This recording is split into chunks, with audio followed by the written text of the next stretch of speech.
Amerika dan negara-negara Group of Seven lagi siap-siap buat ngebuka cadangan minyak darurat mereka ke pasar global. Totalnya bisa lebih dari 1 miliar barrel. Dengan tujuan yang sederhana, Sobat Cuan, untuk menekan harga minyak dunia. Pertanyaannya, kenapa mereka sampai turun tangan?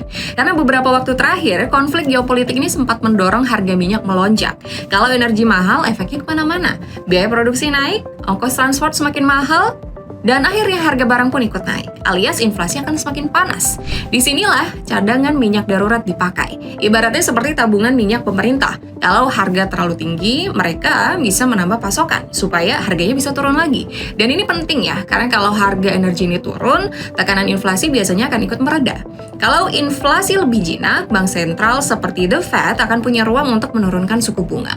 Di pasar finansial, suku bunga itu seperti keran uang. Kalau bunganya tinggi, uang cenderung semakin ketat. Tapi kalau bunganya turun, likuiditas mulai mengalir dan pasar saham biasanya akan ikut terdorong.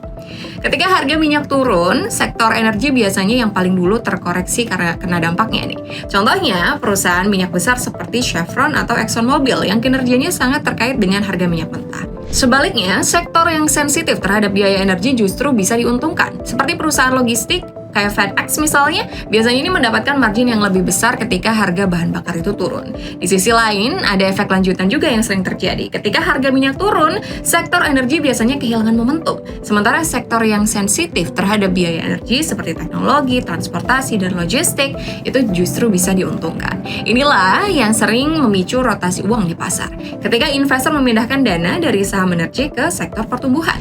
Dan saat likuiditas mulai longgar, ada satu aset yang sering ikut dilirik juga nih, Bitcoin. Berbeda dengan minyak yang pasokannya bisa ditambah oleh pemerintah, jumlah Bitcoin sudah dibatasi sejak awal, maksimal 21 juta koin. Karena kelangkaan inilah, sebagian investor melihatnya sebagai digital gold ketika uang mulai kembali mengalir ke pasar. Nah, di tengah gejolak ini, kalian tim yang pilih serap saham Amerika atau borong Bitcoin aja nih? Coba spill jawaban kalian di kolom komentar.